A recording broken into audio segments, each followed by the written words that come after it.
Assalomu alaykum. Efirda negativ.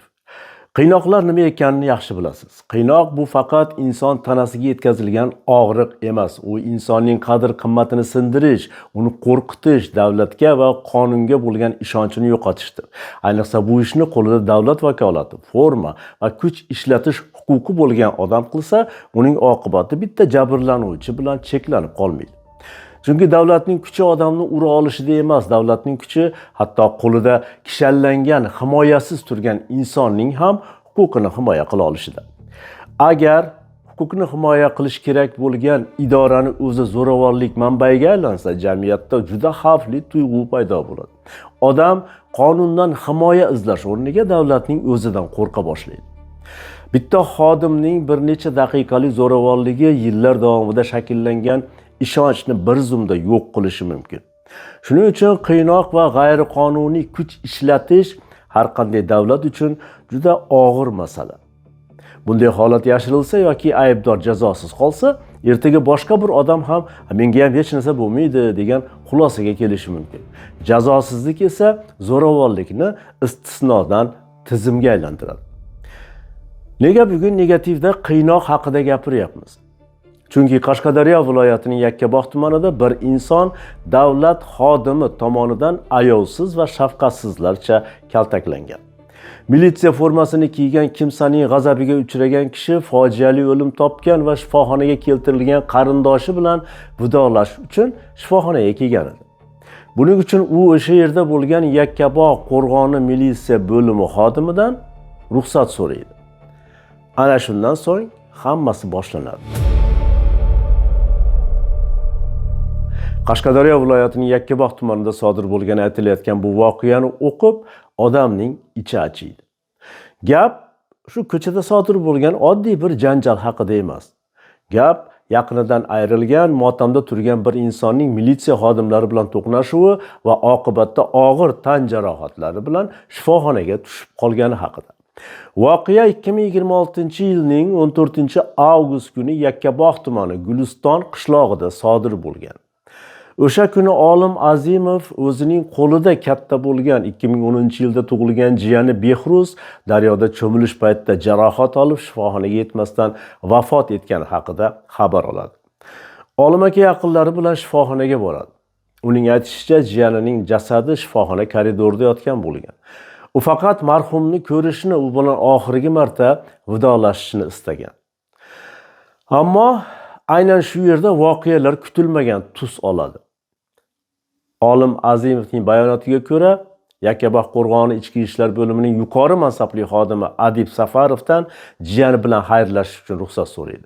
Shundan keyin uning ta'kidlashicha, Adib Safarov o'z-o'zidan uni urib tepib ketgan.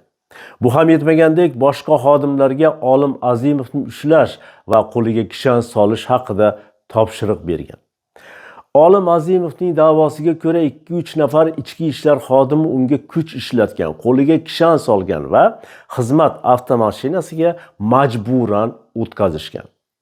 Voqea shu bilan tugamagan. Uning aytishicha, avtomashinada ham, ichki ishlar binosida ham kaltaklash davom etgan. Olim Azimov bir hushidan ketib, bir o'ziga kelganini aytadi. Suvda cho'kib bo'lgan jiyanimni o'ligini ko'rish uchun ruxsat so'ragandim.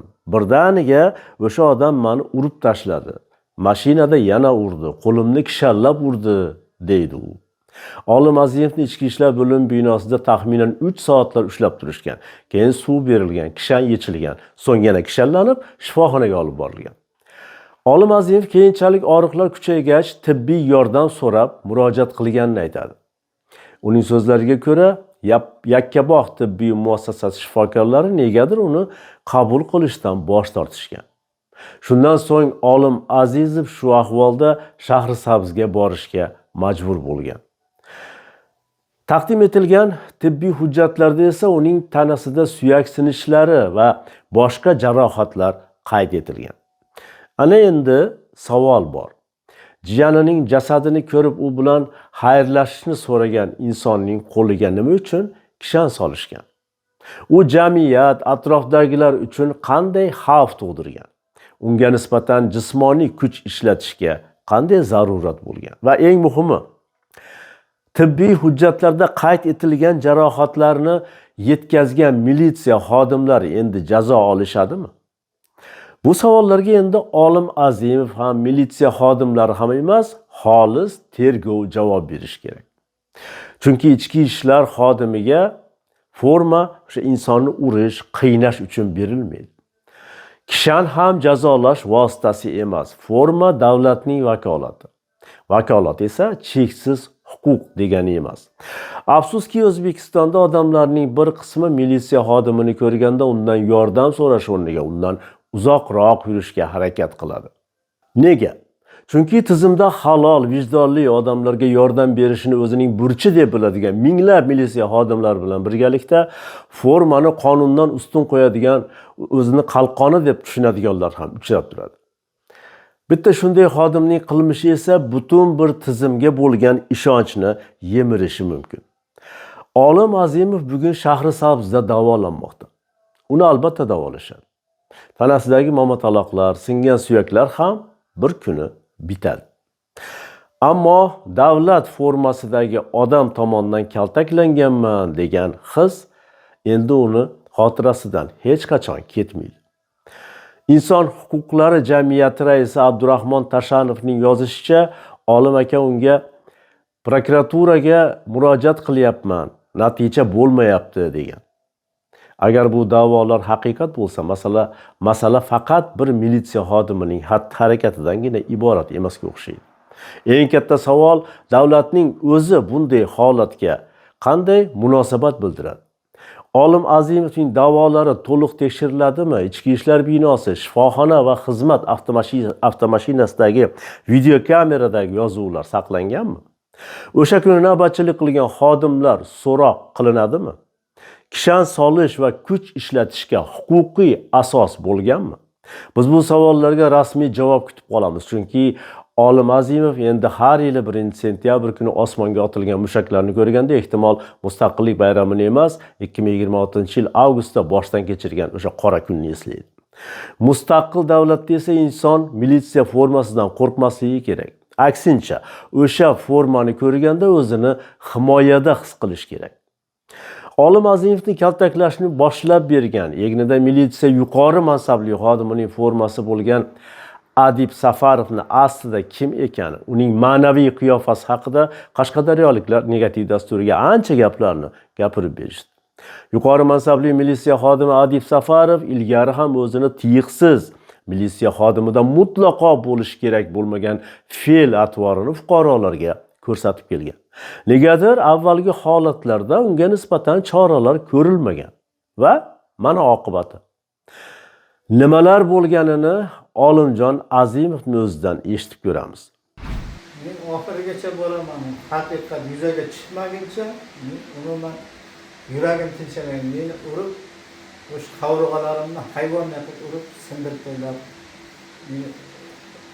Bu qonunga yo'q ishni qilib, ministr forma bilan davlat odami shu abid boshchiligida 3 kishi bu meni unamdan haqorat qilib, nimamga shaxsiyatimga tegadan gaplarni qilib hayvonga urdi.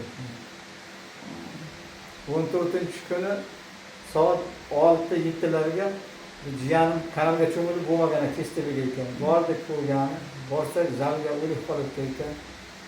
Kirib ko'rib, yana qarindosh o'g'li kelyapti, kiryapti, chiqib keyin adib boshchiligida 8 ta hech kimni qo'ymadi kirgizgan. Bir marta kirib ko'raylik dedi, qo'yma iltimos qildi. Keyin shu qarindosh ham begonalar olicha meni ushlab uni qo'lga kishan solib tib olib qamab tayladida to'yg'ishtasi yopishdi. Kim aytdi shuni? Adib aytyapti. Saparov adib boshchiligida degan. Keyin meni ichkari damozga tiqdi, 3 kishi bo'lib, ikkitasini adib shiga damoz oldiga urib tiqyapti. Ichkariga damoz kirganim kalla bo'ynidamga urdi. O'zi rolga o'tirib davlat damoziga, o'zi so'zimsiga meni mindirib olib, meni kishanni izladi. Ularni ketdi. Olib Mirsaxona kardoriga bo'ynini ushlab yotqizib, uchovi adibni o'zi tepayapti. Chappa bo'lib turibman, ikkita Mirsani ko'rinmayapti menga. Boshimga bo'yinlarim ishib ketgan, ko'zlarim, mana yigitlarim, ravoz endi 5 kun bo'ldi, nimalarga men syomka olib qo'yibman. Nimaga ham bor, nima ichiga ham bor, rasmlari, istoriyaga ham bor. Keyin yakka nimaga meni urib 3 soat birga yotdim-da, men xonaga, tongga yotdim. 3 soatdan keyin kechqurun soat 9:10 yami meni yalg'anchaga, stansiyaga, bansaga olib boramiz dedi-da, narkologiya olib borib tiqdilar. Meni ta'ziya bo'lib odam bo'lgan itta bilan men ta'ziya borishim kerak. Birga men bir yarim ichim ezilib ketdi, o'lib qolsam nima bo'ladi? Bizga boshliq buyurgan dedi-da, biz aytganlar uchov ketdi masalan men taylab. Keyin 20 minutdan keyin meni olib chiqib ketdi o'z birimiz. Prokuratura bordim keyin. Prokuraturaga shunday bo'ldi. Arz berdim. Menga qaror berdi prokuratura. Bu xon prokuror ekspertga borasiz, bansiz shu kuni konkret juma, shanba, bozor to'g'ri kelib qoldi vaqtimga ekspert ishlamadi. Yakkaol bansasiga kelib Vengerga tushdim. Ham gaplashganmi, anavchi chiqmadi menga, menga singan deb chiqmayapti. Bansani ham gaplashgan, doktorga menga qarang, 3 soat yakka o'qislar o'tib bansasiga. Keyin shaharga olib keldi meni. Jiyanlar 8 ta. Festivalga keldik degan. Shaharga meni notanish alla nima qildik, ministrsiyaga qo'ydik olmay qolamiz. Buga ham tanishlar ko'pda. Keyin banagida nimaga kirgizdi, bansan festivalga. Nasıl kabilar, bana uzun odam aparatga kirgizdi, emertiga kirgizdi, boshada. Mana 5 ta singan joy emerti to'shni chiqarib edi, singan, ezilib ketgan, suyak o'chgan. Keyin meni etajga lift bilan chiqarib, ikkinchi etajga shu testiga qabul qilib, istoriya ochib olib qoldi. Shundan beri mana 6 kundan beri qovurg'onsinga holatda yotibman. Bugundan endi yuqori tashkilotlarga murojaat qilgandan keyin bugundan prokuror, tergovchi hammasi bugundan keyin shunga nima qilyapti? Endi u masalalarni bugun olib tergov qilyapti ekan, u oxiriga yetam yo'q, izigacha yetam oxirigacha. Shuni meni safar urib ishim jigarlarni qovog'larim sinib qo'ygan, uni kiyimini ichirib, uni reshatka qamatmasam to'g'lam oxirigacha yetib boraman. Albatta O'zbekiston ichki ishlar tizimida o'z kasbiga sadoqat bilan xizmat qilayotgan, xalq osoyishtaligi uchun kecha-yu kunduz tinmay mehnat qiladigan, kerak bo'lsa el yurt tinchligi uchun jonini berishga ham tayyor bo'lgan minglab halol xodimlar bor. Jinoyatchiga qarshi turgan odamlarni yong'indan, halokatdan qutqargan, xizmat vazifasini bajarish chog'ida halok bo'lgan militsiya xodimlarini xalq hech qachon unutmaydi. Chunki forma ortida ham inson bor, ota bor, farzand bor, vatan oldida qasamyod qilgan fuqaro bor. Ana shunday xodimlarning xizmati hurmatga loyiq. Aynan shuning uchun ham Yakkabog'dagi kabi voqealarga ko'z yumib bo'lmaydi. Agar fuqaroni kaltaklagan, qiynoqqa solganlar qonun oldida javob bermasa, bitta xodimning qilmishi butun o'zbek militsiyasining obro'siga tamg'a bo'lib qoladi. Xalq militsiyadan qo'rqmasligi kerak, unga ishonish kerak. Forma odamni qonundan ustun qo'ymaydi, aksincha uning zimmasiga oddiy fuqarodan ham kattaroq mas'uliyat yuklaydi. Shuning uchun Yakkabog'da nima bo'lganini oxirigacha aniqlash avvalo jabrlangan fuqaro uchun emas, ichki ishlar tizimining o'zi uchun ham kerak. Chunki militsiyaning haqiqiy obro'sini baland shiorlar emas, odam qiyin vaziyatda uning eshigini qo'rqmay taqillata olish ham belgilaydi. Negativ, biz bu voqeaning davomini kuzatamiz.